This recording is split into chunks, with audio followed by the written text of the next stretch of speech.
রুই মাছের ঝোল বাড়িতে যেভাবেই রান্না করে থাকুন না কেন, আমি বলবো আমার মতন করে একবার হলেও বাড়িতে ট্রাই করে দেখবেন। কারণ মাঝে মধ্যে একটু যদি বাড়িতে অন্যরকম করে রান্না করা যায়, তাহলে রান্নার স্বাদের চেঞ্জের পাশাপাশি মুখে নতুন স্বাদ ফিরে আসে, কিংবা মুখের রুচি ফিরে আসে বলতে পারেন। যদিও আজকের রান্নাটা একদমই সাদামাটাভাবে করেছি, কিন্তু তরকারিটা দেখলে আপনারা বুঝতে পারবেন না যে এটা সাদামাটা রান্না। দেখে মনে হবে যেন অনেক তেল মশলা দিয়ে রান্নাটা করা হয়েছে। তো কিভাবে রান্নাটা আমি করেছি চলুন এক নজরে ভিডিওটা একবার দেখে নেওয়া যাক। প্রথমেই রুই মাছ আমি আগে থেকেই পরিষ্কার করে ধুয়ে নিয়েছিলাম। এবার মাছের গায়ে হাত দিয়ে ঘষে ঘষে ভালো করে লবণ হলুদ মাখিয়ে নেব। লবণ হলুদ মাখানোর কাজটা যদি ভালো করে করা যায়, তাহলে মাছের ভেতরে লবণটা সুন্দরভাবে ঢোকে আর মাছটা খেতে ভালো লাগে। সেজন্য আমি ভালো করে হাত দিয়ে ঘষে ঘষে লবণ হলুদ মাখিয়ে নিয়েছি। এবার মাছগুলো ভেজে নেওয়ার পালা। সেই জন্য কড়াইতে আমি প্রথমেই একবারেই বেশ খানিকটা তেল দিয়েছি। 4 টেবিল মতন তেল আমি গরম করে নিয়ে এবার একটা একটা করে মাছ আমি দিয়ে নেব। যে কোনো মাছ ভাজার আগে কড়াইটাকে খুব ভালো করে গরম করে নিতে হয়। যেভাবে কড়াইটাকে গরম করে নিতে হয়, তেলও কিন্তু সেই অনুযায়ী খুব ভালো করে গরম করে নিতে হবে। তাহলে মাছ ভাজার সময় দেখবেন যে কড়াইয়ের তলাতে মাছ একদমই ধরে লাগবে না। মাছ ভাজার সময় কড়াইটা যদি একটু হিট কম হয়, কিংবা তেলটাও যদি একটু কাঁচা থেকে যায়, তাহলে মাছ ভাজার সময় দেখবেন যে কড়াইয়ের তলাতে মাছগুলো একটু লেগে লেগে যাচ্ছে। সেই জন্য অবশ্যই মাথায় রাখতে হবে, যেভাবে কড়াইটাকে গরম করবেন ধোয়া ওঠা পর্যন্ত, সেভাবে তেলটাকেও কিন্তু খুব ভালো করে গরম করে নিতে হবে। এই কথাগুলো সময় নষ্ট করে নতুন রাঁধুনিদের জন্য আমি বলছি। যারা পুরনো এবং পাকা রাঁধুনি তারা খুব ভালো করেই জানেন, তাই ভিডিওর মাঝখানে বকবক করার জন্য ক্ষমা করবেন। মাছগুলো উল্টে পাল্টে কিন্তু খুব ভালো করে ভেজে নিতে হবে।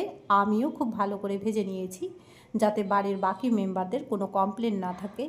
একবারেই একটা আস্ত রুই মাছ আমি খুব ভালো করে উল্টে পাল্টে ভেজে নিচ্ছি।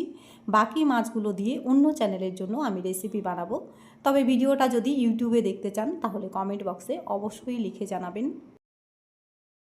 এদিকে কথা বলতে বলতে মাছগুলো উল্টে পাল্টে বেশ ভালো করে ভেজে নেওয়া হয়ে গেছে। এবার কড়াইতে আর কোনো রকম তেল না দিয়ে ওই মাছের তেলের মধ্যেই আমি আলুগুলোকে খুব ভালো করে ভেজে নেব। আলু আমি আগে থেকেই সেদ্ধ করে নিয়েছিলাম। সেদ্ধ করে নেওয়ার পর আলুর গায়ে লবণ হলুদ মাখিয়ে নিয়েছি। এবার আলুগুলোকে মাছের মতন করেই লাল লাল করে ভেজে নিতে হবে। সময় বাঁচানোর জন্য আলুগুলোকে একটু সাইড করে দিয়ে এদিকে আমি আলুর সাইজ করেই একটা টমেটো লম্বা লম্বা করে কেটে নিয়েছিলাম, সেগুলো হালকা ভেজে নিচ্ছি। এদিকে ভাজা হতে থাক, আর এদিকে দেখুন আমি একটা মশলা রেডি করে নেব। শুকনো খোলায় হাফ টিস্পুনের মতন গোটা জিরে টেলে নিয়েছিলাম, তার সাথে হাফ ইঞ্চি আদা একদম পাতলা করে কেটে নিয়েছি, আর অল্প পরিমাণে পেঁয়াজ, 2টো কাঁচা লঙ্কা আর 3টে শুকনো লঙ্কা দিয়ে এবার আমি মশলাটা শিলনোড়াতে পেস্ট করে নেব। চাইলে আপনারা মিক্সচার মেশিনেও মশলাটা করে নিতে পারবেন, তবে মশলার পরিমাণটা কিন্তু খুবই কম। শিলনোড়াতে বাটলে বেশি ভালো হবে। আমি জল দিয়ে একটু পাতলা করে মশলাটা আমি শিলনোড়াতেই বেটে নেব। এদিকে দেখুন টমেটোগুলো বেশ লাল করে ভেজে নেওয়া হয়ে গেছে, একটা প্লেটের মধ্যে নামিয়ে নেব। ঠিক এই পর্যায়ে নামিয়ে নিতে হবে, আর একটু ভাজতে গেলে টমেটোগুলো কিন্তু গলে যেতে পারে। টমেটোগুলো নামিয়ে নেওয়ার পর আলুগুলোকে আরও খানিকক্ষণ ভালো করে ভেজে তারপরে নামিয়ে নেব। মাছের ঝোলের আলু যদি ভেতর থেকে খুব সুন্দরভাবে সেদ্ধ হয়, তাহলে তরকারিতে খেতে কিন্তু বেশি ভালো লাগে। সেজন্য আগে থেকে আমি একটু সেদ্ধ করে নিয়েছিলাম। মাছের ঝোলের আলু যদি ভেতর থেকে সুন্দরভাবে সেদ্ধ না হয়, কিংবা তরকারিতে আলুটা যদি একটু কাঁচা থেকে যায়, তাহলে মনে হয় সম্পূর্ণ তরকারিতে একটা কমপ্লেন থেকে গেল। আলুগুলোকে নামিয়ে নেওয়ার পর এবার কড়াইতে নামমাত্র তেল দিয়ে ফোড়ন দিচ্ছি হাফ টিস্পুনের মতন গোটা জিরে আর একটা শুকনো লঙ্কা।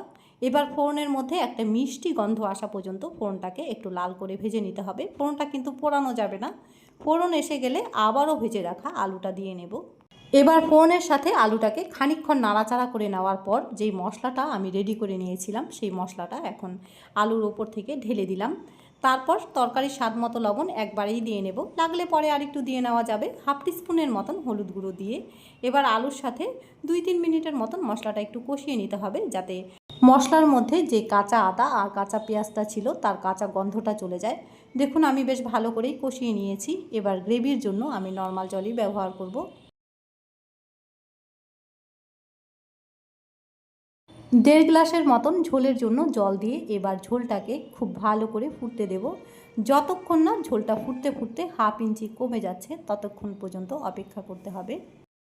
রুই মাছের ঝোল আপনারা অনেকেই অনেক রকমভাবে রান্না করে খেয়েছেন। একবার এভাবে রান্না করে বাড়িতে খেয়ে দেখবেন, দেখবেন যে তরকারিতে একটা নতুন স্বাদ আসবে। এবার আমি ভেজে রাখা টমেটোগুলো দিয়ে নেব। টমেটোগুলো দিয়ে নেওয়ার পর একটা একটা করে ভাজা মাছগুলো দিয়ে নিচ্ছি।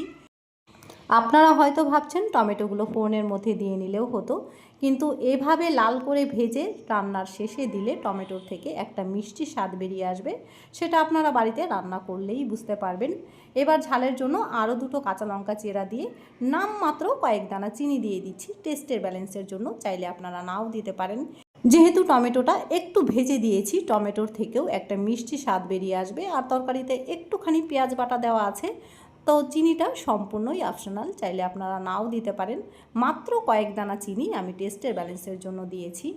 এবার আর কিছুই করতে হবে না, তরকারিটা বেশ মজিয়ে রান্না করে নামিয়ে নিয়ে পরিবেশন করার পালা। আজকের রান্নাটা কেমন লেগেছে কমেন্ট বক্সে জানাতে কিন্তু ভুলবেন না। আমি আশা রাখবো ভিডিওটা আপনাদের কাছে ভালো লাগবে। ভালো লেগে থাকলে চ্যানেলটাকে অবশ্যই সাবস্ক্রাইব করে আমার পাশে থাকবেন। আবারও একটা নতুন কোনো রেসিপি নিয়ে আপনাদের সামনে আমি হাজির হয়ে যাব। ততক্ষণের জন্য এখানেই বিদায় নিলাম।